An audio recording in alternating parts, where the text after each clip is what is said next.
na po kayo, napakahambog niyan si Luistro kagaya ng ibang alipores ng kakampwet. Feeling entitled kayong mga MSM, dati okay lang. Alam niyo, hindi rin po dati okay eh. Akala natin okay sila. Alam niyo kung bakit akala natin okay sila? Wala tayong pinagkukunan ng ibang balita eh. Ngayon, hindi naman sila automatic na fake news. Sabi ko nga kanina, ang ginagawa ng mainstream media ganito. Nagtatago sila ng balita. Nag-highlight sila ng gusto nila i-highlight na balita. Tinatago nila ibang balita. Yun yun. May mga tinatago silang balita. Halimbawa po, yung sinasabi nga na hindi na atin yung Skoda. Skoda Shoal. Wala nagbabalita niyan. Pero binalita ni hindi ba malaking ano yan? Hindi ba malaking balita yan na tayo ay na nakuna ng teritoryo sa panahon ni Pangulong Marcos? Dalawa lang naman yan. Imposible naman hindi nyo alam. Kami nga alam namin na binalita ni Tiglaw. Hindi nyo pwedeng sabihin na si Tiglaw anti-Marcos yan kaya hindi dapat paniwalaan. Ganun lang nyo yun. Hindi po pwede yung ganun. Dapat alamin nyo kung totoo yung sinasabi niya. Tama talaga si BP, ang gaba. Media blackout, correct. Ngayon lang natin nalalaman yan. Pero malamang yan, dati na nilang ginagawa. Pero dahil walang pang vloggers nun, wala pang social media nun, wala pang SMNI nun, wala tayong mapagkukunan ng ibang impormasyon kundi sila-sila. Yan palang mga yan, samahan pala. Kahit mukhang magkakakontra, kahit mukhang sila, merong paligsahan, no? Pero sa actual pala, pare-pareho lang yung gusto nilang ibalita. Boss Baz, legal ba yung pagtatalaga kay Jose P. Laurel bilang Pangulo ng Japanese occupation noong 1941? Oh, legal. Kaya dalawa yung Pangulo natin noon eh. Ang tawag dyan, de jure at saka de facto, no? Yung de jure, kasi nasa abroad di ba, umalis siya, no?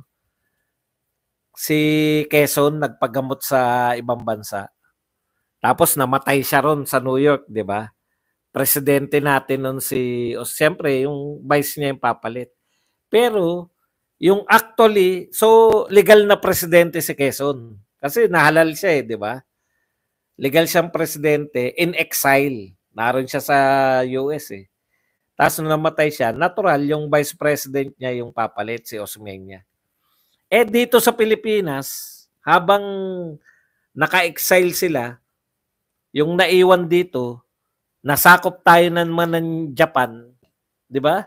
Sakop tayo ng Japan, binigyan naman tayo ng Pangulo, si Jose Laurel. Ano bang hindi legal dun? Siya yung actually existing government. Yung isa, legal government. Yung isa, ayun, network rival. Rivalry lang, lang, sa ratings lang. Pero pag pare-pareho sila kung magtago ng balita.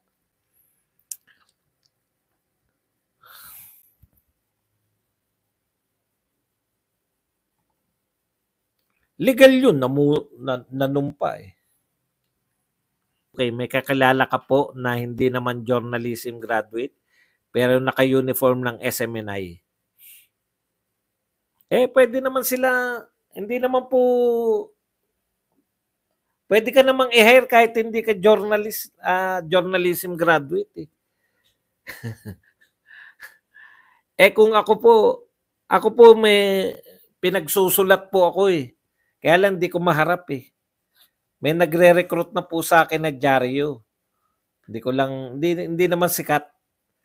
Natuwa din ako kasi okay to. Kaya lang, nung actual na ako magsusulat, putyang hirap pala magsulat.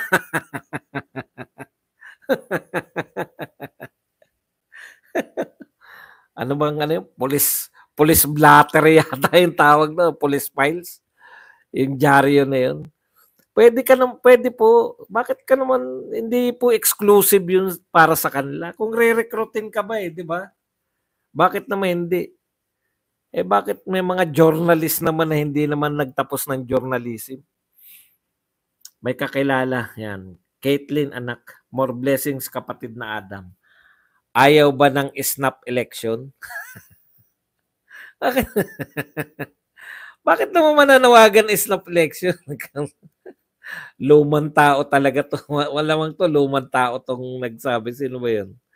Si Joel Castillan, eh. Sang-ayon ako sa tanong ni Ate Sara, bakit pinapayagan ng mga buitre sa HOR na maupo diyan si convicted Castro? Kakampi nila, eh. Talaga itong Luistro may kabulukan tinatago, kabulukan sa bibig niya nanggaling.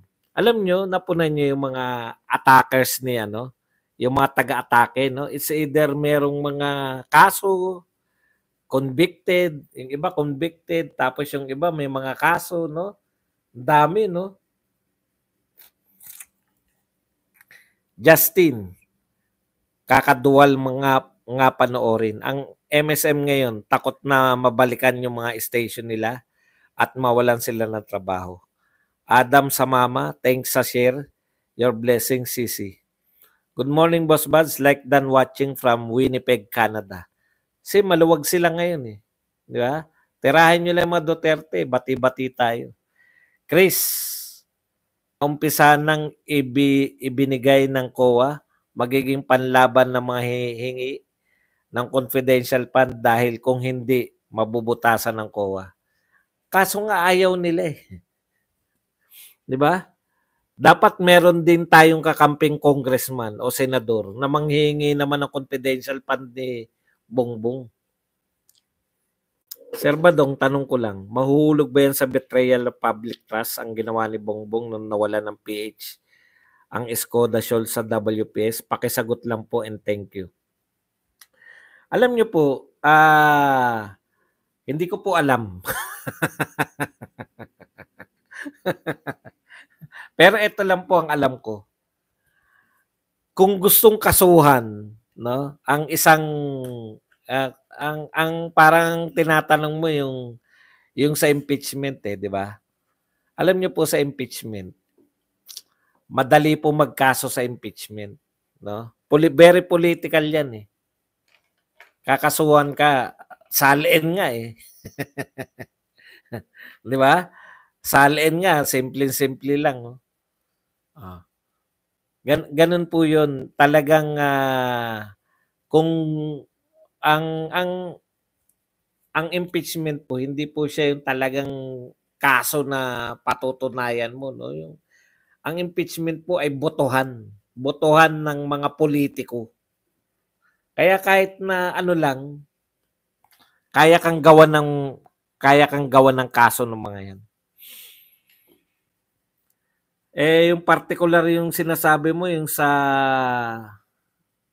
Skoda.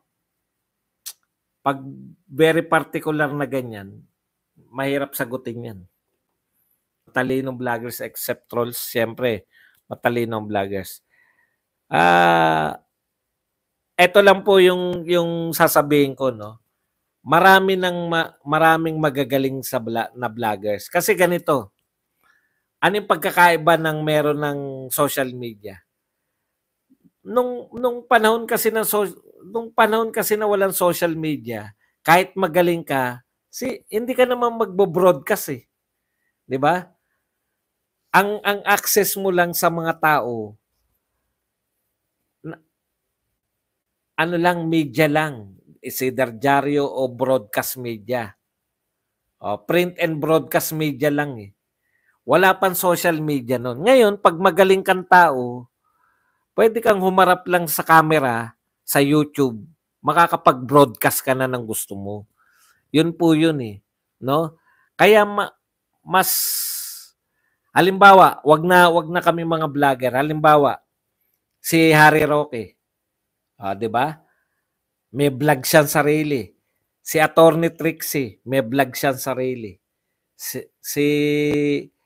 Yung mga ganun na yung expertise, halimbawa, yung mga Kahit hindi sa politika lang, yung mga nagluluto, mga chef, may mga vlog na sila.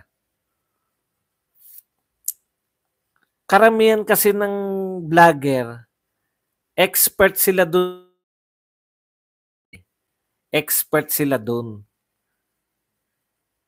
Sa